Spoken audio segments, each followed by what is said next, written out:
Mas eu era muito complexado, né? Feio, mora longe, família pobre. Não tinha muita coisa Meu favorável. Deus. Agora, é muito interessante ter um ensinamento muito forte aqui. Porque muitas das vezes as pessoas pensam que para criar boas oportunidades precisam estar totalmente preparadas. Nós temos um menino novo chegando de trem com a família, simples, em Volta Redonda, que até então era gago Sim. e vive uma transformação não só dentro de casa, como também na cidade. Olha o que o senhor, e através do senhor, aconteceu.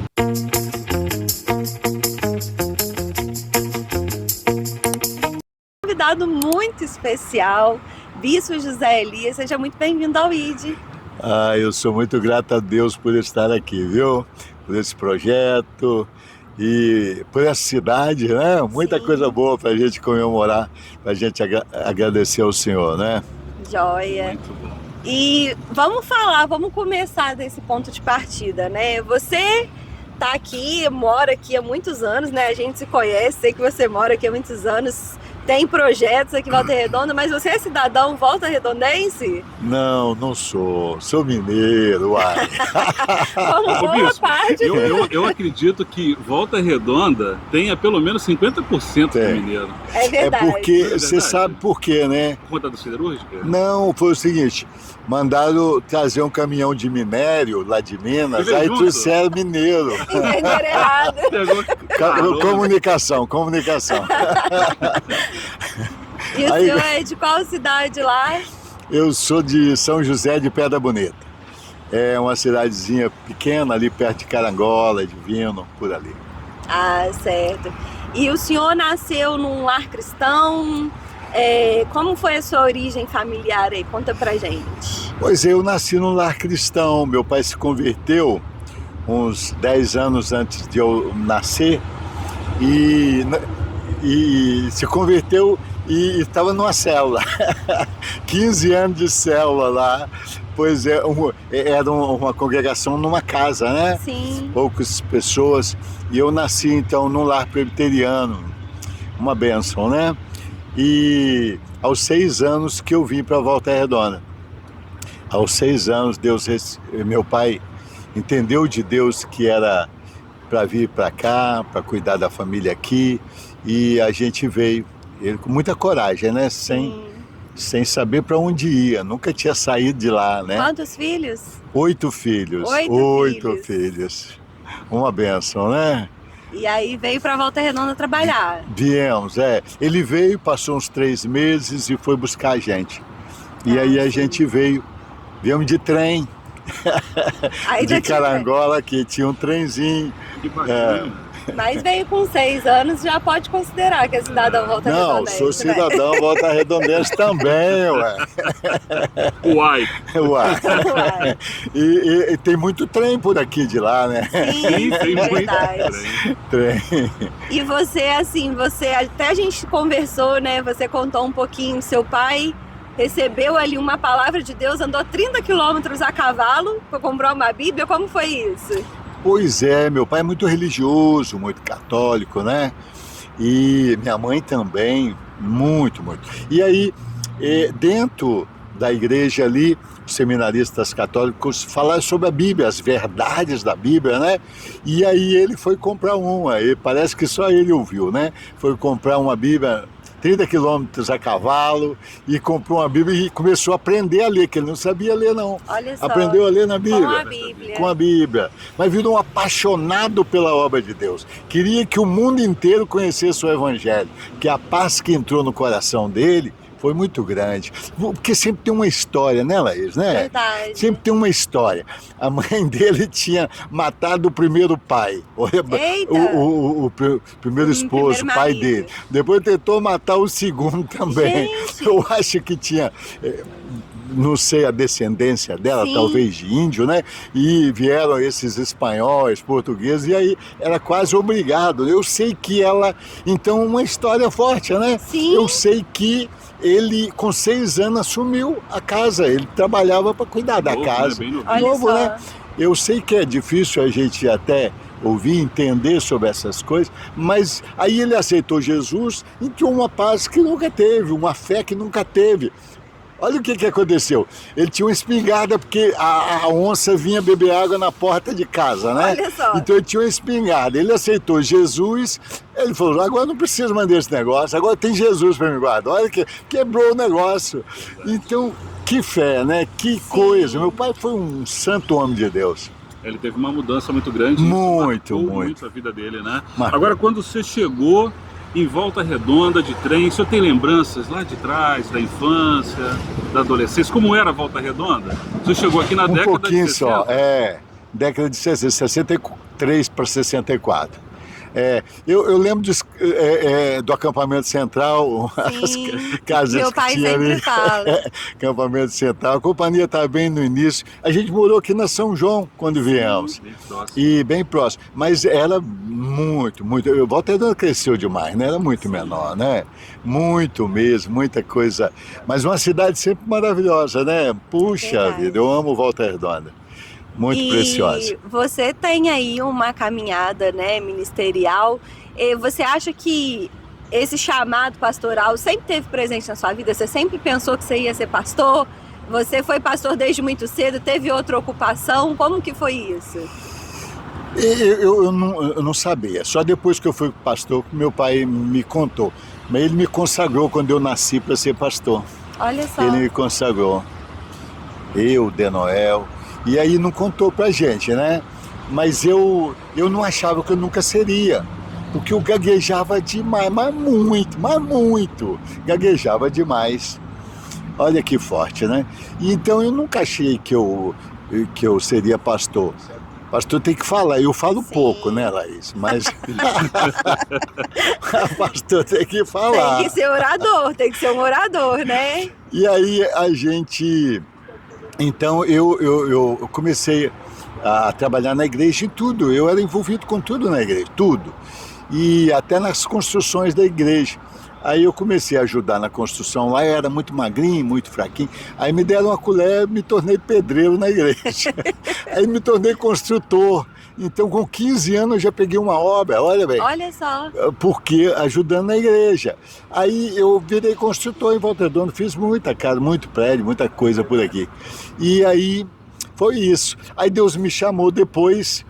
Eu continuo envolvido em alguma obra. Eu já vi você recente com Jesus uma colher era de pedreiro na mão. Jesus era pedreiro, né? A palavra lá é mais para pedreiro do que carpinteiro, tá? E então é maravilhoso a construção, porque muda a história de um lugar, de um terreno, né? verdade. Muda tudo. Pois é, e aí o senhor me chamou eu casei em 83, ontem, né? Ontem. Faz pouco tempo. E aí, 2 anos depois, o senhor me chamou e começou ali uma trajetória muito diferente, né? Sim. E aí, como foi, assim, o apoio da sua família? Já não tinha filhos ainda? Já tinha Claueli? Já tinha Mateus? Tinha filho. Tinha a Claueli, estava com 2 para 3 aninhos. E aí a gente realmente nós decidimos ir.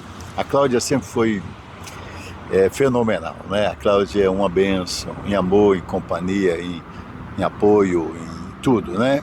Então nós fomos. Difícil, né? A gente sabe que é uma jornada que requer coragem, né? Fechei uma firma de 20 funcionários e para ganhar um salário e meio, né? E ir embora sem saber para onde, sem saber como, né? E aí Deus prova essa fé, em que a gente confia. Tem isso, tá? É verdade. Aí Deus tira toda a base para confiar, né? Permite muita luta para a gente aprender a crer, aprender a vencer. Então foram tempos difíceis. Mas eu tinha a Claueli, aí depois tive o Mateus lá no campo mesmo. Eu fui pastorear primeiro lá em Belo Horizonte. Voltou às origens. Hein? O senhor ficou quanto tempo? Hein? 2 anos. 2 anos. Exatos. Deus falou que eu ficaria 2 anos. Não passou, nem sobrou nem um dia. Olha só. E eu nem queria vir, mas foi assim que aconteceu. 2 anos lá foi um tempo muito precioso. E aí a sua família, sua esposa te apoiou nisso, porque a gente sabe que o pastoreio não é só quem pastoreia, a família acaba virando uma família pastoral, né? É verdade. Se envolve ali né? com a obra, né? foi fundamental. A família é fundamental, né? E então a família me deu muito apoio, meus irmãos, minhas irmãs e minha sogra, meu sogro sempre foram preciosíssimos, né? E a gente então passou lá 2 anos. Aí voltamos e por ordem de Deus, né? Eu que estava lá no auge lá, já estava com uma igreja estruturada em umas 4, 5 congregações e voltamos para cá. Deus determinou, eu estava vendendo a minha casa lá para comprar, para fazer mais missões, mais trabalhos. E eu sei que eu vim para cá e eu abri uma agência missionária. Fiquei uns anos. Aí depois Deus me chamou para ajudar na igreja presbiteriana independente ali em Padre Jósimo. Que tempo glorioso, viu? Foi um tempo, irmãos amados, pessoal muito querido. Trabalhamos lá por 2 anos também. Aí depois veio o chamado para a gente começar a igreja presbiteriana independente. Começar uma igreja, né? Sim. 6 irmãos me chamaram para a gente começar um trabalho assim com mais liberdade ao Espírito Santo, mais avivado e com mais liberdade a Deus no agir. E a gente então pedimos filiação à IPI. Foi um tempo glorioso. Começou num grupo de crescimento aí, 6 irmãos. Foi numa casa, bispo? Não, a gente... assim, logo a gente começou a trabalhar com grupos familiares, que chamava no início, né? Com 26 membros a gente começou. Mas a gente começou no Colégio Temes, aqui em Volta Redonda. O diretor emprestou pra gente aos domingos lá, a gente se reunia aos domingos. Olha uns só. 2 meses. Aí depois passamos pro Guanabara aqui. Uhum. Porque eu queria mais lá no conforto, mas Deus Sim, queria pra cá. Deus queria pra cá, e é do jeito Então começou dele. pelas É do escolas. jeito dele, foi. Aí passei aqui um mês, aí depois fomos pro Amapá, na Valdac. Aí lá, depois alugamos um salão ali embaixo e Ali onde prossigamos. até hoje a igreja, não, era outro local, hein? O próximo ali, uns 3 terrenos depois. Deus começou a mostrar ali. Então a gente passou de dezembro até abril nos colégios. Em abril nós entramos para um salão. Assim, bem rústico, sem acabamento ainda, pequeno, mas já tinha lá umas 20 e poucas pessoas, 30 pessoas, e a gente então começou a congregar no salão. Uma benção, né? Foi qual ano mesmo? Quando começou ali nos colégios, Nos né? colégios, 93. 93. Dia 2 de novembro nós tivemos uma reunião, dia 10 de dezembro de 93 foi o nosso primeiro culto lá no Colégio Temes. Pra gente Dia não 10 se não, adiantar, dia 5, né? dia 5. Pra gente não se adiantar na história, mas eu quero tanto fazer essa pergunta. O senhor tinha noção que chegaria a viver o que o senhor vive hoje com toda a família viva? Nesse começo, Lá né? atrás, Você em tinha essa 93. perspectiva? Olha, falar a verdade mesmo, não tinha e nem queria. É assim mesmo. Quando o João Maciel foi um homem de Deus, né? Nossa Deus. Quando ele quis abrir uma outra igreja na cidade, eu falei, de jeito nenhum, eu não dou conta nem de eu vou abrir outra igreja, né? Olha só. Eu sempre me achei assim muito aquém do que Deus tinha, né? E a gente então, a princípio, pensou em abrir uma igreja cada cidade, se abrisse, né? Sim. Depois do crescimento, porque em 7 anos a igreja chegou a 1.000 membros. Olha que só. coisa, só Deus, Um né? crescimento extraordinário, né? Só Deus, sem capacidade nenhuma, só Deus. Aí todo mundo vê que é Deus, né? Na verdade, não é eu. Sim. Às vezes é dessa forma que Deus faz para que a gente saiba que foi ele, né? Então foi a primeira, após João Maciel, pastor, foi a primeira igreja aberta. A primeira após congregação. Não, antes aqui, dentro da cidade foi a primeira. E nós abrimos Pinheiral e Barra Mansa, congregação. Mas assim, outra cidade. Eu passei para outro e agora aqui só Agora a gente... você anda com as suas próprias pernas aí. Mas estão lá até hoje, né? As igrejas cresceram. E aqui dentro da cidade foi a primeira de Vila Rica. Ele forçou mesmo pra gente. Porque Deus tem os seus planos, mas a gente, né, se acha tão pequeno, né? Sim. Porque não é simples, né? Assim, coordenar uma obra pela graça. Uma empresa, você tem poder de convencer, né? Os métodos são outros, né? Igreja é amor, amor, amor, né? Então não é simples, não. E aí hoje nós temos aqui na cidade 38 igrejas. 38. Então Volta Redonda, ela tá muito ligada à história da igreja, tá né? muito. Começou a expansão aqui dentro da cidade. Foi. Embora você falou, né, teve outras cidades também, mas aonde começou mesmo um crescimento maior dentro da cidade. Foi aqui. Hoje a gente Deus. tá em quase todos os bairros aí, se A olhar, maioria né? dos bairros, né? Uma Sim. bênção, né? Essa cidade é muito especial. Deus tinha esse plano, Deus trouxe o meu pai para cá e a gente aqui se filiou à Igreja Presbiteriana, né? Fui membro da Igreja Presbiteriana ali na Vila Americana, tá lá Sim. até hoje.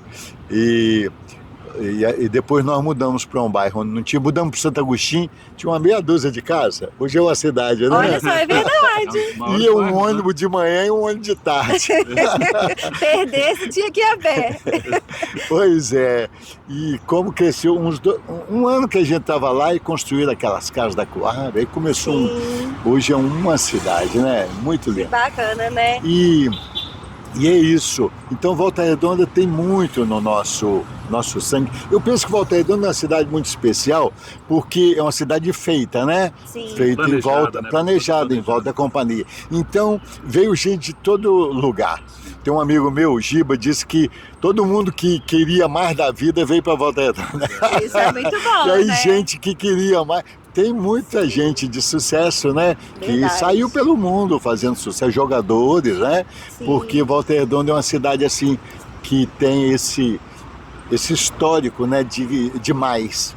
É uma cidade muito especial. Todo o Brasil conhece, né, a história, não só pela CSN, não só pela siderúrgica, né, mas pelo planejamento da cidade, Verdade. pela projeção para uma cidade. Cresceu e por muito. falar em 71 anos, Volta Redonda, você já tinha imaginado que participaria de um podcast no final de uma das avenidas mais movimentadas, Verdade. Amaral Peixoto? Pois é, nunca imaginei isso, né? A gente sempre vive novas experiências, né? De manhã cedo. E aqui a gente está num lugar muito emblemático Muito dentro do nosso emblemático, tema é. aqui, que é a Praça da Bíblia, né? A gente Praça tem da ali atrás Bíblia, é um verdade. versículo do Salmo 119, né? Era a rua principal, essa aqui, Amaral Sim. Peixoto, né? E aqui agora o memorial, a Bíblia. Puxa vida, muito lindo isso. Ali tem um versículo muito conhecido, né? Lâmpada para os meus pés e a tua palavra, Salmo 119. O senhor tem um versículo que marcou a sua caminhada? Um versículo que Deus te deu? Ou algo que você ali tomou aquilo para sua vida e ficou como um alicerce? Ele tem uma palavra, um versículo? Tenho sim. Olha bem, um dia, então a gente cresceu, assim, a minha família é bem humilde financeiramente falando, né? Sim. E Deus abençoou, prosperou mesmo, assim, de todos os sentidos. Então eu tenho muito amor por aqueles que ainda não saíram dessa necessidade, às vezes até para subsistir, tá? Sim. Um dia eu passando no lugar, eu vi uma pessoa crente e o servo de Deus, e ele estava numa situação assim tão humilde, de escassez, né? E eu estava próspero, mesmo trabalhando de pedreiro, eu fui muito próspero. E eu sei que fiz faculdade e tudo, mas nem quis trabalhar. Eu parei no meio da faculdade, porque estava bom, né? Mas Deus tinha o plano, né? É verdade. Então, aí eu cheguei em casa aquela noite, eu chorei muito. Chorei diante de Deus e fui dormir chorando. Aí, assim, orando pelos cristãos, para haver uma prosperidade, para Deus, porque Deus é dono de tudo, né? O que falta, e Sim. chorando. E aquela noite eu sonhei, Jesus apareceu no meu sonho, não vi o rosto dele, mas ele me perguntou: tu me amas? mais do que estes, é o versículo, João capítulo 20, né? Então apacenta as minhas ovelhas. E aí eu acordei muito forte, né? E assim, o sonho foi muito forte. Então esse versículo é um versículo forte para mim sempre. Tu me ama, foi o chamado que ele fez para Pedro, né? Sim. Mas para mim foi nesse contexto de melhorar a vida das pessoas, tá? Trazer E que eu chorando né? também no financeiro. Hoje Sim. tem muita gente, teologia da prosperidade, um punhado de coisa, mas o evangelho veio para mudar a vida das pessoas, né? Melhorar Todo, né? em todos os sentidos, né? Então é isso. Foi nesse contexto que o Senhor me chamou. E aí eu me apresentei ao pastor. E aí começou essa trajetória. Eu fui para Belo Horizonte e pronto. Eu sei que esse verso da palavra de Deus, o chamado de Pedro e Jesus aparecendo num sonho, para mim, uma pessoa tão inexpressiva, muito gago, ainda demorou Teve um um ano no chamado para ele me curar, né? Sim. Um ano no chamado para ele me curar. Então é muito precioso o que Deus faz, né? E a gente sabe que essa caminhada ministerial, ela tem muitos desafios, né? Às vezes uma palavra é como um alicerce ali, onde a gente se escora. Às vezes nos momentos de dificuldade você lembra assim, não, eu tenho uma palavra do Senhor. O que o senhor entende que foi o maior desafio, assim, dentro dessa sua jornada ministerial, pastoral? O que o senhor ouviu assim, não, isso foi muito desafiador? O maior desafio mesmo, para mim, esse tempo todo, é a minha incompetência, a minha carne, Os né? resultados não mostram isso. Não, mas é Sim, Deus. é Deus, A é minha, verdade. porque se não está melhor é por causa de mim, se não tem mais é por causa da nossa pequenez, né? O maior desafio é eu deixar as coisas pequenas que nos prendem, os embaraços, né? Às vezes a gente faz um punhado de coisa que não precisa fazer e tem um punhado de coisa que precisa fazer, não é verdade? Verdade. Então o maior desafio é eu vencer o José Elias. Não é verdade? É isso mesmo. Porque tem coisas nessa vida, filha, e filho também, né? Eu estou mais olhando para lá, mas é muito precioso, né? A sua presença aqui, eu acho o seu trabalho fenomenal, viu, filho? Então, olha bem, tem coisas que é Deus que faz. Eu fiquei paralítico quando criança, tá? Aos 9, 10 anos. E aí, foi minha mãe, o médico disse 1 mês paralítico. E não tinha tomado a vacina, tinha vindo da roça, não sabia desse negócio. Também a vacina tinha uns 10 anos só, né? Uhum. E aí, eu sei que a minha mãe então entrou em guerra, 2 horas de oração aquela noite, depois de procurar todos os recursos. E aí eu fui curado. Aí Deus que fez, tá? Glória a Deus. A gagueira precisou de mim. Então a minha alma era doente e eu, complexo de inferioridade horrível, e aí eu precisei de vencer. No seminário em Belo Horizonte, ouvindo na aula de psicologia, né, essa questão toda. Então eu me conhecer, eu querer vencer, é Deus que faz. Eu já tinha um punhado de gente orado por mim, eu não fui curado. Mas aí agora eu assumi posições. Então tem um punhado de coisas que precisa da gente aprender, da gente fazer. Deus quer fazer, mas às vezes fica menos do que o plano que ele tinha, e a culpa é nossa, com certeza, né? Sim. Então tem muita coisa assim, filho. Agora o senhor, pelo que parece, então era muito tímido quando criança. Muito, muito. Isso foi uma barreira a princípio, né? A gente era, assim... Você é de interior também, eu acredito do interior. Que isso acaba contribuindo. Mas o inferno trabalha, sabe, filho? Quando eu tinha, então, uns 8 anos, mais ou menos, 8 anos, eu fui fazer um mandado para minha mãe, uns garotos, uma curriola. Já ouviu falar de curriola? Você é novo, não é? O seu vocabulário. Uma curriola me pegou, rapaz, me bateu, Olha. Tomou as meias. Minha mãe tinha mandado eu oferecer as meias, a gente vendia alguma coisa para aumentar.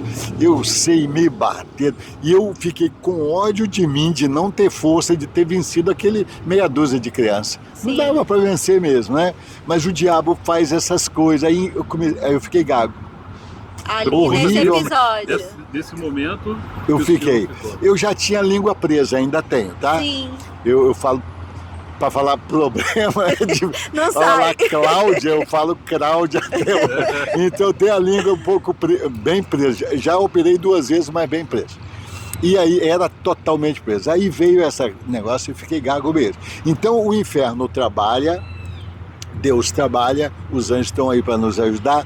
Eu preciso crer, eu preciso também aceitar o reino, fazer o reino funcionar na minha vida. Tem um processo, né, porque Deus já fez tudo, é a gente que precisa tomar Assumir posse, as né, posições, né? nessa vida e Sim. em tudo, no espiritual. Então, mas eu era muito complexado, né? Feio, mora longe, família pobre. Não tinha muita coisa Meu favorável. Deus. Agora, é muito interessante ter um ensinamento muito forte aqui. Porque muitas das vezes as pessoas pensam que para criar boas oportunidades precisam estar totalmente preparadas. Nós temos um menino novo chegando de trem com a família, simples, em Volta Redonda, que até então era gago Sim, e vive uma transformação não só dentro de casa, como também na cidade. Olha o que o senhor, e através do senhor, aconteceu. é verdade. E às vezes a gente pensa, eu tenho que estar preparado, eu tenho que ter a melhor faculdade, eu preciso estar realmente com todos os recursos para fazer algo importante. Tá. Isso é muito bom quando a gente percebe isso. E é um ensinamento, né? E um exemplo, né? A gente tem muita coisa para a gente aprender. Eu estudei aqui em cima, Colégio Getúlio Vargas. Sim, Como fui amado ali. olha só. As pessoas me viam a hora que eu saía de casa para levar almoço pro meu pai e tal. Professor aqui em cima, aí ordenou cada aluno trazer uma merenda um dia da semana para mim. Sim. Olha que coisa linda, né? Aqui em cima. Arrumaram os meus dentes aqui em cima, mas aí mais eu gaguejava de vergonha de receber a ajuda dos outros. Olha que loucura, né? Então, muito interessante. Agora, quando Deus me chamou, também tem isso, tá? Eu pedi ao Senhor, eu queria ir para o melhor seminário do Brasil. E realmente eu fui, tá? Deus me colocou por misericórdia. Ali em Belo Horizonte, o STEB era, na época, o melhor seminário do Brasil. O maior professor de grego, de hebraico, o maior teólogo do Brasil dava aula. Então, Deus tem... Tudo isso é maravilhoso. Mas eu vi lá também que não era só isso, tá? Tinha muito mais. Mas tudo isso é precioso. Mas eu fui curado lá, de certa forma, nesse seminário. O professor de psicologia, né? Começou a falar dos nossos... Nem sabia que, né, a nossa história, o que a gente viveu, Sim. poderia trazer uma gagueira, trazer coisas tão terríveis, né? E aí eu fui perdoar esses meninos, aí foi um processo, Todo um processo, né? 2 coisas então que nós aprendemos. A primeira que foi essa mudança, e quando o senhor toma então a providência, né? Eu quero fazer o melhor seminário, ali as coisas passam a mudar. Então toda decisão que o senhor toma, automaticamente abre portas que o senhor nem esperava. É verdade. Né? Então olha que interessante, né? Isso também nos Objetivos, né? A gente colocar objetivos, e eu falo muito sobre isso. A gente tem que sonhar alto, Tem a que gente sonhar. não tem que sonhar baixo, não é verdade? Nosso pai é o dono do mundo. É verdade. E aí a gente vê aí o resultado, né? E você falou aí, né? Você não tinha perspectiva nem de abrir mais uma igreja, começou com igrejas próximas. Quando o senhor entendeu que não dá pra... Vou esticar um a pouquinho perna mais dá pra ir aqui um pouquinho mais longe. Como foi isso? Pois é, o João Maciel foi um discípulo muito precioso, né? Porque ele foi ali para Vila Rica, começou numa casinha assim, e bem simples também, e realmente prosperou muito, porque, gente, uma coisa é você ser cristão, Sim. outra coisa é você aceitar o ministério. Porque não é coisa dessa terra. Você está em lugar de Jesus, amar como Jesus, fazer o mais próximo possível do que Jesus faria para que as pessoas recebam Jesus, vejam Jesus na gente. É sobrenatural. Não é... O ser humano nenhum tem capacidade, só pelo Espírito, né? Agora, outra coisa é você ser pastor de pastores, né?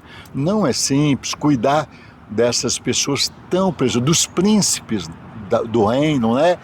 Então, fazer esses príncipes é muito difícil, né?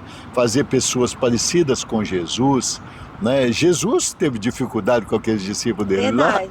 lá, na verdade. Então, não é simples, mas tem condição, né? Eu vi o João Maciel como... E os outros também, Sim. o Bispo Adelcio hoje em Pinheiral, estava um trabalho tremendo. Todos os outros, né? É muito precioso. E aí o senhor entendeu que Aí tinha um chamado para ir mais longe. Fazer filhos espirituais também, fazer discípulo também. Sim. E aí, como começou essa expansão fora da região? Fora da região. Olha, Deus foi abrindo oportunidades, né? Eu sou ruim de dados assim, guardar o que veio, o que não veio, mas começou a surgir oportunidades. Por exemplo, eu me lembro do Equador, estava uma igreja lá que precisava de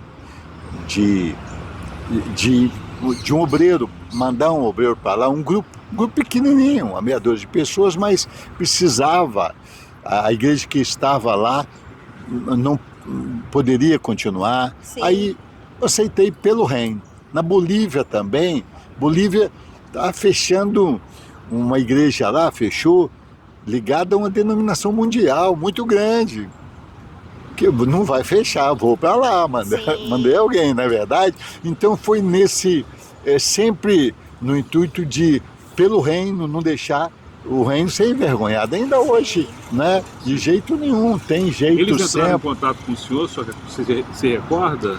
No Equador, o líder da missão entrou em contato comigo, se a gente podia assumir e tal. Na Bolívia, tinham uns missionários nossos lá, que foram para fazer medicina, pastor Luiz, pastora Rebeca, pastor Luiz, fazendo um trabalho, células lá maravilhosas, aí me falou sobre esse caso, aí fomos lá e compramos o imóvel lá do pessoal também. Lá no Equador também compramos o imóvel lá. A experiência como pedreiro contribuiu muito para esse crescimento aí também. Da ordem, ó, faz assim, constrói assim. Lá no Equador, nossa igreja hoje lá é 500 metros do shopping lá. Olha bem, a gente na época era um lugar abandonado. Na Bolívia, um terreno enorme. E Deus vai fazendo, né? Sim. E assim foi surgindo as igrejas fora do Brasil. E é isso. E aí hoje a gente está em 5 continentes? Na Austrália, Oceania ali ainda não, né? Sim. Tem uma célula na Austrália. Ué, então estamos lá. Mas uma célula online, né? E quantas igrejas hoje? Nós estamos aí, eu acho que é 188, eu acho. 188. Tá? Mas podia estar muito mais se eu fosse um pouquinho melhor. Porque Deus é poderoso, né? Vocês, por exemplo, podiam estar num país... não, deixa lá. A gente brinca que não pode conversar muito com o bispo, não, senão daqui a pouco ele fala assim, ô filho, tô aqui pensando. E na verdade, a gente vai fazer uma dança das cadeiras aqui, que a gente tem mais um convidado aqui hoje, né? Pastor. Mas eu acredito, falando, só pra gente pegar só esse gancho dos 188, né? O senhor imaginava que ficaria apenas nas escolas e em Volta Redonda. Olhando hoje esses 188, o que o senhor tem a dizer, né? Porque olha aí, pouco tempo, né? 93, sim, pouco tempo. 2025, um período curto. 31 anos, em dezembro que faz 32, né? Olha bem, falar a verdade para vocês é o seguinte, eu sempre criei num Deus grande, muito grande, tá, filha? Se você, de todo o coração, para mim, Deus é dono do ouro e da prata mesmo. Milhões para ele não é nada, mas não é nada. Então, eu nunca sonhei, eu não me achava capaz. Mas que Deus pode fazer qualquer coisa, não tinha dúvida. claro, nunca tive dúvida, hoje ainda, tá? O que falta? Faltam pessoas completamente entregues como instrumento a esse Deus. É só isso que falta. Mas Deus não tem limite para ele, na verdade, de jeito nenhum. Nós já vivemos tantos milagres. o tanto de patrimônio que se tem, e é pouco em vista, né? Há igrejas enormes por aí, né? Mas é sobrenatural ter imóveis em outros países, em várias partes do Brasil. É uma igreja que começou com 6 pessoas, né? É realmente muito... É só Deus. Mas eu sei que Deus pode, tá, filho? Deus pode mudar a vida de qualquer pessoa em poucos meses. Eu já vi Deus fazer tanta coisa, né? E na minha adolescência, juventude, eu, uma pessoa simples, pedreiro, mas eu dei um punhado de carro para missões. Quem sou eu? E Deus dava muito mais cada vez que dava, né? E tudo isso é um privilégio muito grande, né? Um treinamento de fé. Deus, se Ele fechar as portas, ninguém abre. Aí você precisa glorificar no pouco, mas que Ele pode dar infinitamente mais. Então, a minha dúvida era a minha capacidade dessa questão, e ainda tenho dúvida, né? Mas aí chegou muita gente boa para ajudar, muita gente capaz, né? Mas eu sei que Deus pode, eu falo assim, não é me menosprezando não, mas realmente Deus usa quem não é para a glória ser dele, né? Agora, um conselho que o senhor deixaria para aquela pessoa que vai assistir esse vídeo hoje e que talvez tenha um pensamento que o senhor tinha lá atrás, né? Com a infância, eu quero reafirmar isso porque eu acho que é uma parte da história muito importante, né? Quando o senhor olhou lá na adolescência, na juventude, ainda com as dificuldades de fala e não percebendo em tudo que seria construído ao longo do tempo. Nós percebemos que hoje muitas pessoas têm essa dificuldade ou esse desafio de conseguir observar que a vida pode ter uma mudança, algo que pode acontecer e pode realmente ou reafirmar aquilo que está dentro dela e ela não consegue enxergar. O que o senhor gostaria, o que o senhor traria para essa pessoa que vai estar assistindo esse vídeo agora e tem às vezes pensamento, sou pequeno, não consigo, seja na empresa, seja talvez na igreja, o que o senhor diria para essa pessoa? Olha, o milagre mais forte que o Senhor Jesus fez, eu penso, foi ressuscitar Lázaro depois de podre, né? Se você pode crer, você vai ver a glória de Deus. Se você crê em Deus e não em você, quanto mais você crê em Deus, mas não é só crer que Ele vai fazer, é crer e se entregar a Ele. A Kathryn Kuhlman diz uma palavra muito forte. A unção é para qualquer um, tudo que Deus tem é para qualquer um. Só se precisa se entregar completamente. Quanto mais a gente entrega, eu entrego um pouquinho. Entregar de quê? De toda e qualquer decisão, tá? Isso é interessante. Com quem casar? Eu casei com quem Deus determinou. Quantos filhos teria? Deus determinou. Eu queria 5, né? Mas Deus falou que era 2. Então, aonde morar, o que fazer, assim, não é ser robô, não, mas querer acreditar que Ele nos ama, Ele sabe mais do que a gente, se entregar. Crer é a fé, e aí tem a conferência, começa hoje, não é verdade? Conferência da fé, aumenta a minha fé. Então, nessa última hora, eu penso, a igreja vai avançar muito, porque Deus quer isso, quer salvar muito, né? Está acontecendo nos países, até no Irã, um crescimento enorme, na Índia, todo lugar, Deus quer salvar muita gente, né? Sim. No Brasil também, então é crer, mas crer mesmo em Deus. Precisa crer na gente? Precisa. Eu sou um instrumento, eu tenho que estar afinado com Deus, mas crer em Deus, se crer de verdade, Deus pode infinitamente mais e Deus vai fazer, tá? Para um milagre. Tem milagres que precisa da participação da gente, como eu disse, a gagueira, quando o senhor né? toma a decisão, há uma mudança muito grande, Muito né? grande. Tem uma obra que Deus quer fazer através de nós e por isso Ele faz a obra em nós também, né? É o caminho aí, né? Essa história que nós estamos ouvindo até o momento do bispo, a gente observa isso, né? É verdade. Quando o senhor percebe essa necessidade de mudança e toma a decisão, as coisas realmente passam a acontecer de uma forma muito diferente, né? Muito. Eu gosto de reafirmar isso por conta do aprendizado, porque nós estamos aqui e sempre a gente está aprendendo algo novo. Então isso é muito importante, né? Da gente reafirmar isso que nós estamos aprendendo essa manhã aqui. É verdade. Agora, E o senhor fala sobre, perdão, né, te cortar, o senhor fala sobre filhos espirituais Mas você tem também os seus filhos naturais, pastora Cláuele, pastor Mateus. Minha riqueza. E não é? Filhos que são pastores, que são líderes junto com você. Como foi assim? Quais princípios você entende que foram fundamentais para a criação de filhos que são filhos naturais e também filhos espirituais, né? É um desafio muito grande o pastoreio e a paternidade, não é verdade? É o maior desafio, fazer discípulos e fazer filhos discípulos, né? Eu penso ser o maior desafio, filho. Na Bíblia a gente vê Samuel, Davi, Eli, vários homens fenomenais não conseguiram. É um desafio, é para mostrar a gente que não é simples. Mas o meu pai foi o melhor professor do mundo. Ensinar a temer a Deus, a amar a Deus mais do que amar a gente, amar. É o básico que eu penso, tá? Deus está fazendo filhos do planeta.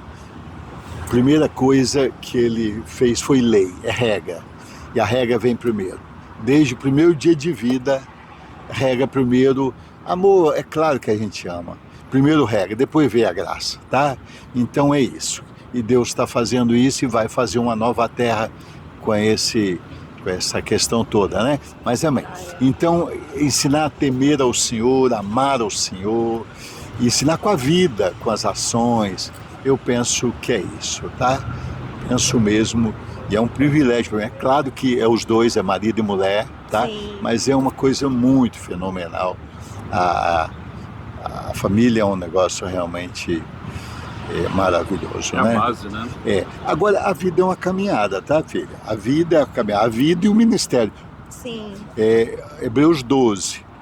Então, tem uma caminhada, tá lá escrito, uma carreira. E Deus propõe uma carreira para nós. Então, a gente tem que desembaraçar dos pesos e do pecado. Tem um punhado de coisa que nos prende. Há presos na nossa vida traumas, essas coisas, tem que desembaraçar dessas coisas. E desembaraçar dos pecados, senão realmente fica difícil, né? E Deus tem tudo para a gente vencer em tudo isso, né? Mas é uma alegria muito grande participar aqui com vocês, viu? A gente fala assim, o senhor, ele fez questão de ressaltar que é muito daquilo que Deus faz, mas é um exemplo de fé pra gente. Tudo que você Deus fez através da sua vida foi por meio da sua fé. Não é verdade? É verdade, só pela fé, né? Nele. E a glória então é dele também, né? É verdade. Falamos então em missões, chegamos a tantos continentes e vamos falar então um pouquinho dessa expansão, né? Nós estamos recebendo aqui também a presença do pastor César. Fica à vontade, fica conosco, continue conosco, por favor. Só um pouquinho. É isso. A gente faz uma dança das cadeiras rapidinho aqui. Quem sabe faz ao vivo. Pode deixar do senhor isso aí. Tem um pra ele aqui, ó. Pastor César, que hoje está em Níger. Hoje a gente está ali no Níger, no oeste africano. Um filho aí também, nós estávamos conversando, né, pastor César? Que nós somos ovelhas do bispo aí, bem de lá de trás, há muito tempo, né? E a gente que viu a igreja lá no começo ter a perspectiva desse crescimento. Você imaginou que um dia você seria enviado pela Família Viva, seria um missionário em outra nação? Nunca passou na minha cabeça. Mas eu me converti ali com 10 anos de idade, né? Eu vi o casamento dos meus pais sendo restaurados ali quando a gente chegou na Família Viva. E durante toda a adolescência a gente sempre foi muito impulsionado a viver no centro da vontade de Deus. Então as experiências que a gente vai tendo ali com Deus vai nos levando a descobrir em Deus o chamado pelo qual Ele nos deu nessa terra, né? Então ali na adolescência, quando eu comecei a me envolver em um grupo de crescimento e discipulado, eu vi esse amor por vidas sendo gerado no coração. E é muito lindo ver o avançar dos anos, que a igreja não só preservou essa essência, mas impulsionou essa essência missionária, né, do avanço da obra missionária nos campos, né? Acho que a gente recebe isso muito do bispo, né? Esse amor por vidas, essa vontade de abrir igreja para todo lado, sim, vamos salvar todo mundo. A gente falou de alguns modelos de cidade aqui, né? Que tem estudos cidade, tem até uma matéria, Cidade Sem Pecado, nós falamos sobre isso, né? de cidades que se converteram, cidades inteiras que Muda conheceram tudo. Jesus e a vida mudou e a cidade mudou. E acho que ele aprendeu com isso aí, ele está tentando fazer isso aí. Algumas cidades ainda vão pegar ela toda. Verdade, eu De Volta penso. Redonda? Isso, sou nascido aqui em Volta Redonda, né? Cresci aqui, minha família é daqui. Meu avô veio da Bahia. Bahia? Veio da Bahia. Então nós temos mineiro, Tem baiano, baiano, paulista. Meu avô veio da Bahia, ele ajudou a construir a CSN. olha só. Fazer a ferrovia, tudo, ele veio pra cá. 13 filhos, né? Criou eles aqui. Olha. E a gente cresceu aqui, né? E aí você começou ali a caminhar na Família Viva, né? Eu sei que veio um pastoreio antes mesmo da missão, né? Já é missão, né? Porque foi para outros lugares também. Agora, como foi receber um chamado para ir para a África? Porque aí é uma mudança muito grande, né? A gente sabe que ali é um ambiente, querendo ou não, desafiador, né? Como foi isso? Foi intenso e maravilhoso. Eu costumo falar que foi como viver debaixo de um vento que tá te soprando, te impulsionando, né, pro centro da vontade de Deus. Eu acordei numa madrugada, senti de acordar para orar, e tinha uma mensagem do Bispo Zé Elias falando do avanço da obra de Deus na África, ali no Níger, e da carência do trabalho ali com a juventude, nesse auxílio da formação de obreiros, de discipular os jovens também para esse avanço da obra missionária. Então, para mim, foi bem impactante receber essa mensagem, porque um dia antes eu tinha preparado uma palavra para um atendimento com um jovem. Eu estava na fronteira do Brasil com o Uruguai, já servindo no pastoreio com a minha esposa, e a palavra que Deus tinha me dado é sobre, em Deuteronômio, os escravos de orelha furados, que já deu o seu tempo, né, de ser liberado ali do seu Senhor, mas eles decidem permanecer voluntariamente servindo aquele Senhor. Então tinha sido a palavra que eu preparei para ministrar. Então quando eu recebi a mensagem, eu vi que a palavra sempre é para nós primeiro.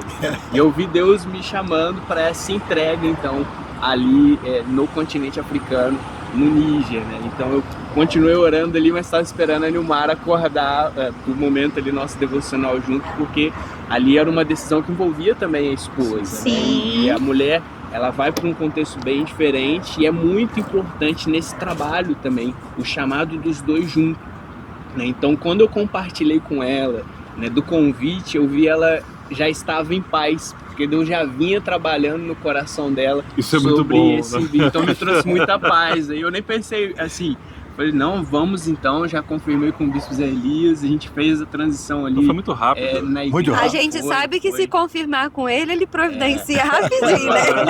Nossa Já tá tudo pronto aí?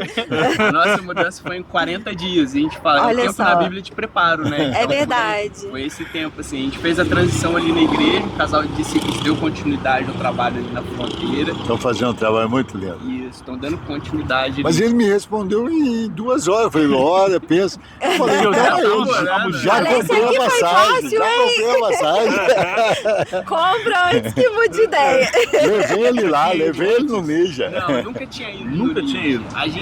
A gente já tinha como casal, assim, essa convicção do chamado missionário. Aonde Deus direcionar, a gente quer estar sempre no centro da vontade de Deus. Então, para onde Ele nos direcionar, a gente entende que é ali que a gente vai servir, né? Então a gente tinha uma palavra de Deus para viver a obra missionária. Então o convite veio como um selo para continuar vivendo isso, né? A gente Sim. estava vendo ali na fronteira, e aí o convite para a África veio como essa continuidade desse chamado. Agora o desafio de chegar lá no Níger, no primeiro dia, não conhecendo praticamente, acredito, Sim. ninguém, só você e a esposa, como foi isso? Foi intenso, ainda mais porque é outro idioma, né? Outra Aham. língua Sim. também. Então foi um desafio, mas ao mesmo tempo foi muito impactante para a gente ver a necessidade do evangelho naquela terra. Hoje o Níger, por exemplo, tem menos de 1% de pessoas consideradas cristãs. Então muitas das pessoas que a gente conhecia ali são histórias impactantes de conversão, que vieram de um contexto que passaram perseguição, venceram isso, né, e estão avançando. Então foi muito impactante conhecer essas pessoas e ver o avanço da obra missionária ali no Níger. A Família Viva hoje está há mais de 14 anos fazendo missões ali. São 7 igrejas hoje estabelecidas no continente africano. 4 dessas igrejas é ali no Níger, começou ali o trabalho. Então para a gente foi muito impactante assim, poder tocar nas histórias que a gente ouviu durante a Ouvia adolescência sobre missões, né? E pra gente aqui foi impactante de ver em 3 meses já pregando em francês igual... É isso que eu ia falar, a língua oficial é o A língua francês. oficial é o francês e lá fala mais 9 dialetos, né? Mas o francês é Qual que é o mais predomina. difícil, os dialetos ou o francês? Um pouquinho de cada, mas eu acho que os dialetos, assim, porque tem alguns dialetos... São muitos locais, né? São muitos locais, tem coisas que não tem material às vezes escrito, né? Eles aprenderam Sim. nas tribos, né? Mas Deus deu muita graça pra gente, assim, a gente costuma falar, algumas pessoas até nos perguntam como que a gente aprendeu tão rápido. A gente fala que foi a graça de Deus. Já tinha tido algum contato com francês Não, antes? foi a primeira vez, a gente Olha aprendeu só. lá. Eu lembro que um texto que me marcou muito era o texto de Romanos que fala: como ouvirão se não há quem pregue? E eu orava falando: Deus, como pregar se ninguém entende português? Me dá o francês, né? Então eu orava pedindo pra Deus, me dá o francês. Parafraseou o Eu versículo peguei e e... orava, Jesus, me dá essa língua, né? E a gente começou a estudar. E aí nesse caminho do estudo, a gente viu Deus acelerando o processo ali de aprendizado, né? Então a gente Que viu bacana. o Espírito impulsionando esse aprendizado ali para a propagação do Evangelho. Agora percebemos que muitas barreiras, ontem eu falava sobre isso, bispo, são levantadas às vezes pela falta do conhecimento. Talvez alguém vai estar assistindo e vai falar: poxa vida, eles estão fazendo no aniversário de Volta Redonda, num local aberto, falando sobre religião. E não é isso. Não é isso, né? E nós sabemos que muitas das vezes são essas barreiras que acabam trazendo essa dificuldade do outro entender tudo isso. A igreja no Níger e em todos os lugares, no Brasil, em Volta Redonda, não é só uma questão de levar uma palavra, uma transformação. Tem uma questão social muito forte Sim. por trás e que muitas das vezes não é vista. Muda a vida das pessoas. Né? A gente está falando aqui com relação a tudo, né? De estruturação de família, de dependência, trabalho que é feito lá com as mulheres, né? Que tem um trabalho, Isso. acho que é de costura, não é isso? Isso, ateliê de costura. Hoje no Níger a gente tem 3 ateliês de costura. Na realidade do país, muitas famílias vivem com menos de R$300 por mês. Então a igreja tem incentivado as pessoas a empreenderem, capacitando elas. E aí a mulher, ela vem, gratuito ali o curso, ela vem aprender, tem um ateliê na igreja e ela vem aprender esse ofício. E é um ofício na sociedade que é bem requisitado. Ela vai desenvolver ali como alfaiate, costureira. Então elas vêm aprender na igreja. Hoje a igreja dá assistência a mais de 100 mulheres. Olha O só. ateliê, por exemplo, na cidade de Itauá, que é 400 quilômetros de onde a gente está ali na capital, 3 mulheres na última formatura saíram no contexto de prostituição. Elas conheceram a Cristo ali, foram capacitadas no ofício. E agora o Evangelho trouxe essa transformação também no social, na vida dela. O Evangelho mudou a nossa vida por completo, né? É verdade. Então é um dos trabalhos. A igreja também tem um trabalho de alfabetização. Hoje 30% do país é considerado alfabetizado. Então a igreja desenvolve um trabalho de alfabetização. Ali na capital a gente tem um trabalho com a juventude de informática, de capacitar os jovens ali também na informática. Então são alguns dos trabalhos que a igreja desenvolve ali no Níger que traz também essa transformação social. A gente vê esse resgate do que você falou lá no início, o chamado que o Senhor te deu, né? De a necessidade das pessoas, poder suprir a necessidade das pessoas, e a gente vê isso em escala, vamos dizer. É verdade. É assim hoje, né? Tem gente lá que abriu fábricas de elementos, Confecção? para limpeza, né? Sim. Aprender a fazer produtos de limpeza para vender. Isso, a Alguns, A né? pastora Mariane, Muito por mandado. exemplo, ela está com um projeto agora dentro do presídio feminino. Abriu uma porta no presídio feminino e ela está ensinando as mulheres a fazerem sabão, produtos de limpeza. E aí Que ela é muito escasso. E essas mulheres estão aprendendo ali um ofício. Quando elas forem reinseridas na sociedade, elas já têm um ofício, né? E ali ela começou um grupo de crescimento, anunciando também a mensagem do Evangelho.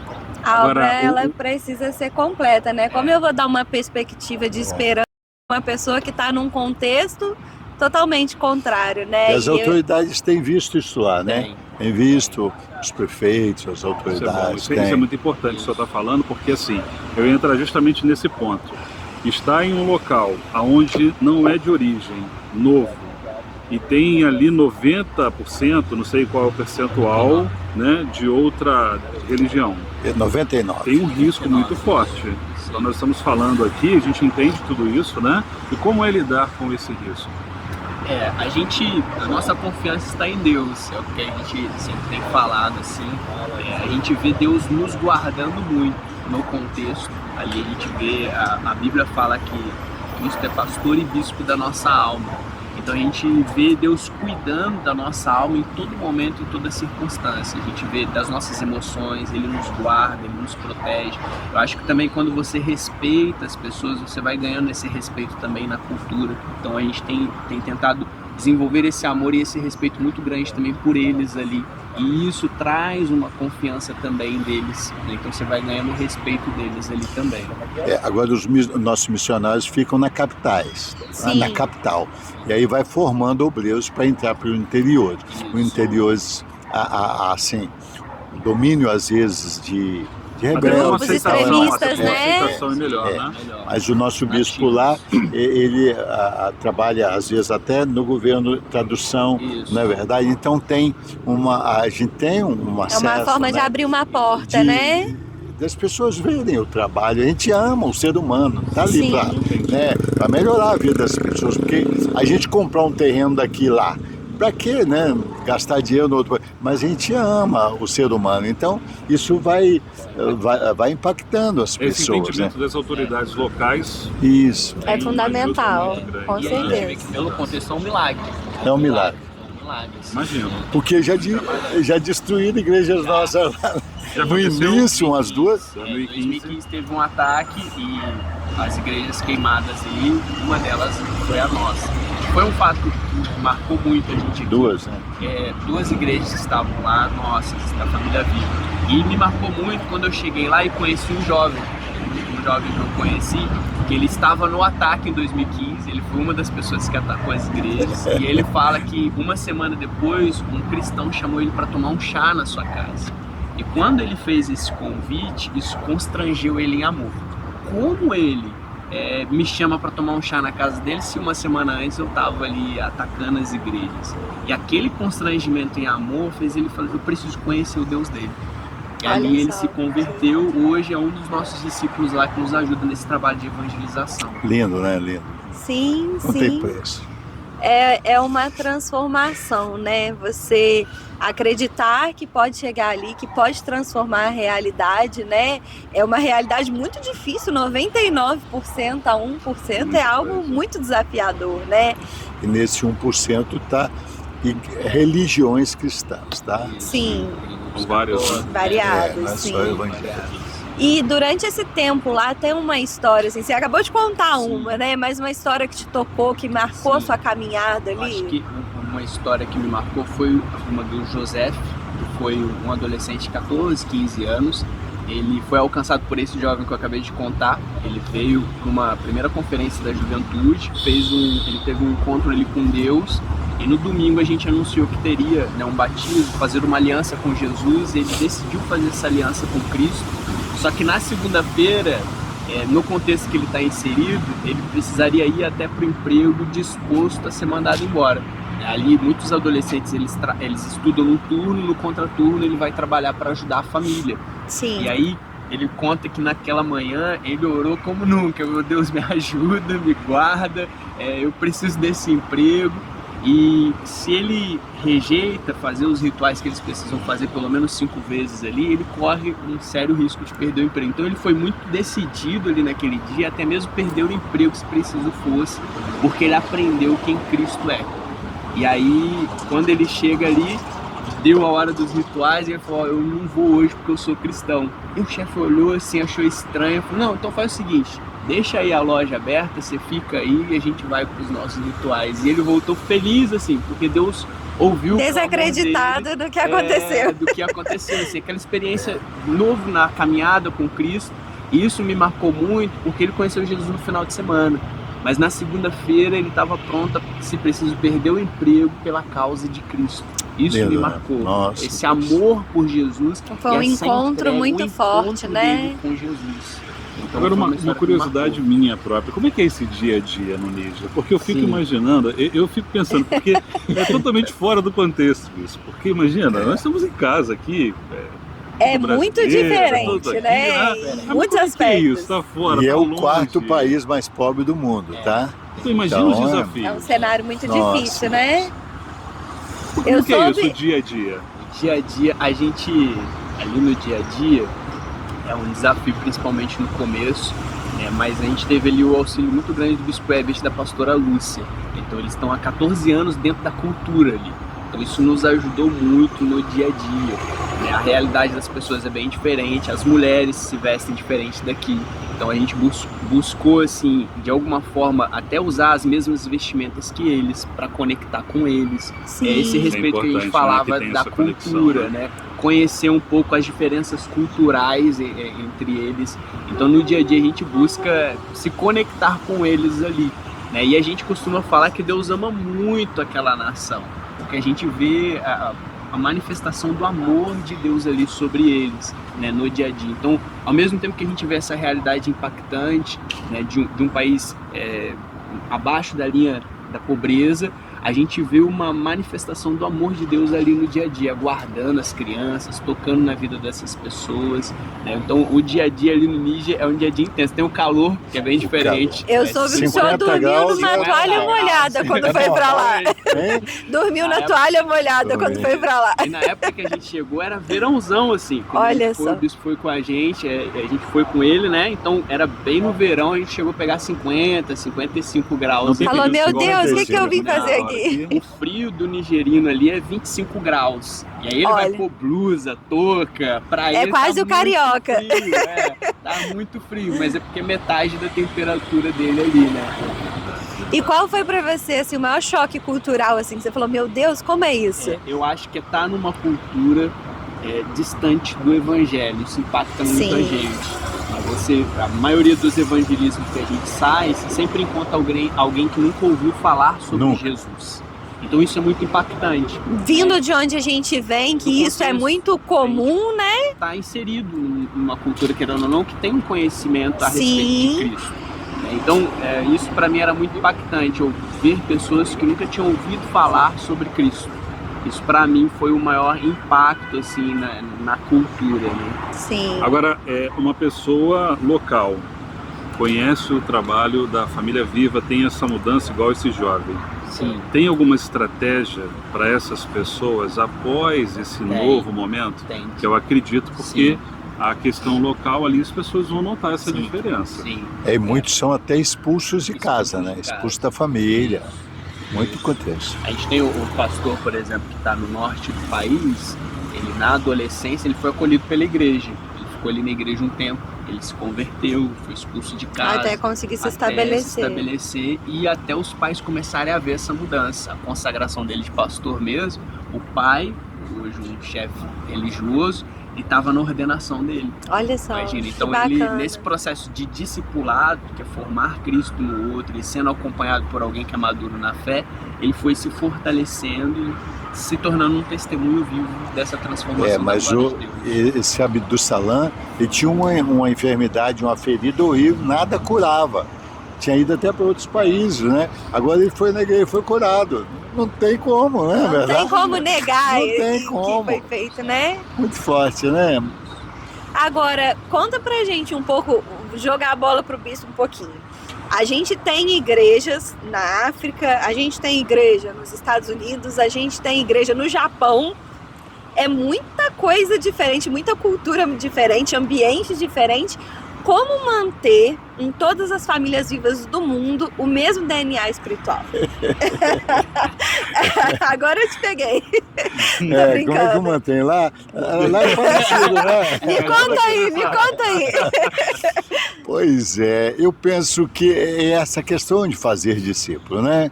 Tem pessoa que, às vezes, filhos não são iguaizinhos a gente, Sim. mas a essência, o DNA, precisa. A gente tenta implementar isso. Eu vejo o Bispo Herbert, por exemplo, na África, é um filhaço, né? É um filho, assim, parecido demais o coração. Então, fazer o coração é mais importante do que fazer o exterior. Sim. Né? Então, nos filhos. Então, é isso que eu penso que ajuda muito. E, de uma maneira geral, tem esse mesmo DNA por todo lugar que a gente vai, né? Eu Graças acho a que Deus. tem também um papel do filho em Tem, querer se aproximar daquele DNA, em querer carregar esse DNA e levar para as pessoas entender que ele foi gerado nesse contexto e que ele carrega esse DNA. Então eu vejo muito, como você falou, igual lá, o Bispo Herbert tem muito temor em querer caminhar na visão, Sim. fazer como Deus tem dado para nós, direcionado. Isso ajuda muito. Quando o filho carrega esse DNA, entende esse DNA e quer passar isso para uma próxima geração. É muito bacana porque é o que o senhor falou, é muito mais do que o exterior. Mas a gente vê a foto de igreja de fora e a gente vê que o ambiente às vezes é totalmente diferente. Mas a plaquinha da família viva, a identidade visual, ela é a mesma ali em todos os lugares do mundo, né? E há um trabalho que o senhor faz anualmente para trazer essa unidade entre líderes dentro da visão, dentro do propósito da denominação, que é a conferência que está chegando aí nesse fim de semana. Começa hoje, né? Qual foi a direção, assim, para esse trabalho? Era mesmo algo de alinhamento, de proximidade, de unidade? Como é isso? A primeira coisa, o primeiro poder do ser humano é unidade, tá? Olha bem, o ser humano é muito poderoso, né? A gente cria, através do poder que Deus nos dá, mas em unidade. Para gerar um filho, por exemplo, o ser humano é um negócio fenomenal. Não é igual um animal, é muito, mas muito assim. Tem uma criatividade, o poder de criar está nessa unidade. Então, unidade é um negócio muito forte, tá? Quanto mais unidade. Então, unidade traz a criatividade em todo sentido, mesmo unidade de pessoas, ideias e conversa, gera muitas coisas. A unidade para dar continuidade ao que Deus quer. Então a conferência é para isso, para a gente estar junto e para a gente dar continuidade ao plano que Deus tem para nós, né? Deus tem esse plano de salvar todas as pessoas. A gente está à procura dos obreiros, né? E eu estou aqui diante de dois aqui, né? Ó, Maica, não, mas já estão trabalhando. Gente. Online, A mochila aí. Não, mas cada um contribui de uma maneira, né? Isso aqui é maravilhoso, não é verdade? É maravilhoso. Então, a conferência é um papel para ele. Agora, cresceu. E a gente agora faz conferência nos outros. Acabamos de fazer no Equador, né, na Venezuela, agora vai ter agora em agosto na África, que agora vai um grupo para esses lugares ao invés dos pastores virem, né? Sim. Então é precioso. E como é, pastor Cezinha, tá longe e vir para esse momento de conexão, de unidade, de estar aqui na Igreja Mãe, né? Pra gente é um momento muito bom, assim, é um privilégio pra gente e é um momento de renovo, a gente rever as pessoas, é um lugar que carrega muito memorial pra gente, né? Então você traz a lembrança, muitas experiências com Deus e é um renovo pra nós, pra carregar agora essa unção pra levar pra lá. Então é um renovo de poder de Deus na nossa vida, um renovo daquilo que Deus fez na nossa história, daquilo que Ele já falou. Então, pra gente que vem, assim, é um momento de renovo para quem que Ele tem nessa próxima estação. E o senhor vê que para nós, que mesmo não estamos tão distantes assim, mas é um momento ali de reconexão, de reacender o chamado para todas as famílias vivas. Para todas as famílias vivas, esse momento. Não é um evento, a gente nem junta multidão, até faz em vários lugares. Teremos agora em 13 lugares, né? Então a igreja de 3 em 3 ou de 4, os adolescentes separados, né? Sim. Então não é uma multidão, é o DNA repassado, tá? E então tem espaço para todos irem, né? Em cada um desses setores, porque repartir o DNA que Deus tem direcionado é muito importante. E nessa conferência Deus tem falado um negócio forte, tá? Deus falou que eu vou comprar um punhado de caminhão forte.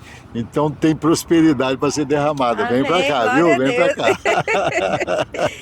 E assim, pra gente finalizar aqui, né? Quase que não dá vontade de finalizar, né? Mas hoje a gente teve um crescimento aí muito grande, um legado muito grande no mundo todo. a gente pode considerar que a Família Viva é uma igreja missionária, com uma raiz missionária muito forte. O nosso ID aqui muito presente, né? O ID ali do versículo. E o que o senhor enxerga como a essência dessa missão? A essência dessa missão. O senhor até havia me falado sobre a questão do amor, né? É o amor a essência dessa missão? É o amor, tá? A vinda de Jesus a essa terra foi porque Deus nos ama. Deus não quer o ser humano sofrendo. O Senhor Jesus Cristo deu a vida para mostrar que Ele nos ama. Ele quer que a gente viva uma vida melhor, tá, filho? E é isso. E a igreja está nesse momento muito especial, tá? Muito especial. Nós estamos nessa última hora, a igreja ainda é noiva do Senhor, mas vai casar. E aí vai mudar de patamar a igreja do Senhor nessa hora agora. O mundo em aflição e tanta coisa acontecendo na natureza, mas a igreja vai passar a ser esposa. Mais amor, mais intimidade. Nós estamos num momento muito especial da história. O caos para quem não quer Deus, mas para quem quer Deus é os céus na terra. Os céus na terra é um novo tempo muito especial. Então, missões é a declaração de amor de Deus, tá? E eu penso que é isso. Claro que a gente precisa ter uma entrega, né, Cezinha? É uma entrega, não é simples, né? Não é simples. Eu passei com o Cezinha e a Neymar, tinha um sonho de conhecer a França, né? E aí passamos uma semana na França primeiro, né? Mas é tudo mas é Deus que proporciona, né? Pastor Chicão falou que tem coisa que é para milionário e tem coisa que é para missionário. É isso aí, já pensou? Se entrega, a gente vive muita recompensa de muita Deus. recompensa. É um privilégio você ver vidas sendo transformadas e a gente vê Deus. Às vezes a gente se sente até mimado por Deus, né? Assim, Deus cuidando da gente, nos abençoando em coisas às vezes que a gente nem chegou a declarar em oração, mas Ele sondando nosso coração nos abençoa, né? Eu acho que é uma forma de Deus nos nutrir com esse amor para que nós possamos manifestar, né? Mas é uma entrega, né? Sim, não é assim. Ficar longe da família, um calor tão intenso, uma cultura tão diferente, não é simples. Mas é declaração de amor de Deus e usa a gente por misericórdia, né? É um privilégio. Sim.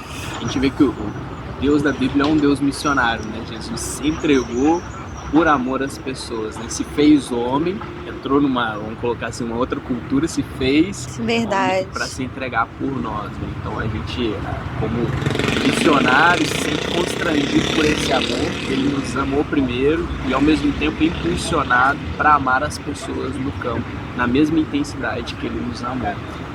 Bênção. Muito bom isso, tudo né? isso. E todo episódio nós aprendemos algo novo. É verdade. E eu sou apaixonado por histórias, Bispo. Eu gosto muito de história, né? História. Que legal. Sempre nos ensina muito. Uma criança de 6 anos, lá de uma cidade pequena de Minas, vindo com a família. Isso fica muito na minha mente, o quanto nós podemos construir em todas as áreas da vida. E a gente não se dá conta de como isso é forte, de como isso tem uma intensidade muito grande, né? Nós não vivemos apenas para a gente mesmo. A nossa vida pode tocar tantas pessoas, milhares de pessoas. E quantas pessoas vão estar assistindo esse vídeo aqui e vão dizer assim, eu também faço parte disso tudo. De alguma forma, a vida do José Elias faz parte da minha família, faz parte da minha casa, né? Faz parte de tantas áreas, de tantos momentos. E é algo que fica como aprendizado, é um legado. E isso é muito bom. A gente pode ir muito mais longe, né? Com Deus, dentro do propósito de Deus, pode, né? Eu tô aqui, você tá falando, e eu tô me lembrando de um versículo que fala assim, não despreze os pequenos começos. Nunca, jamais. Às vezes não começa grande, às vezes começa numa pessoa simples, num projeto simples, num lugar simples, e as coisas vão tomando proporção, né? É verdade. Bispo, a última pergunta agora pra gente fechar. Que sonhos o senhor ainda deseja realizar através da Família Viva? Filha,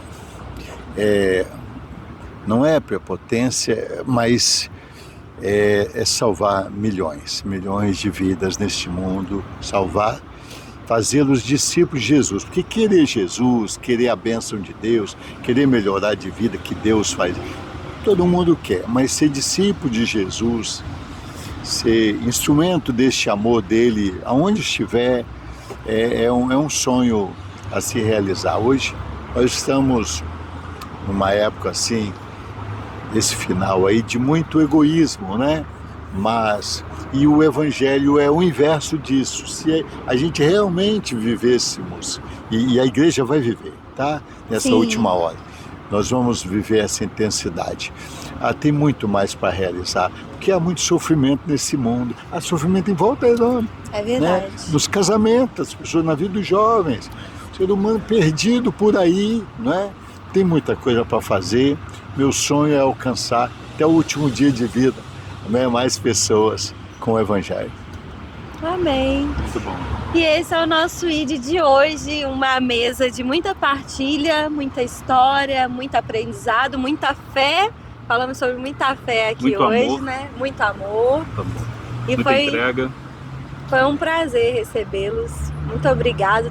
Muito obrigado, César, e também José Elias. Obrigado, Bem, Bispo. Obrigado. eu que agradeço, viu, querido? Uma honra te conhecer um pouco mais. Aí a gente já conhece um Já pouco mais. conhece o Né? tempo. O Charles, Deus abençoe vocês. E o ID continue avançando, em nome de Amém. Jesus. Amém. Esse é o nosso ID de hoje. Muito obrigado por você que está aí acompanhando.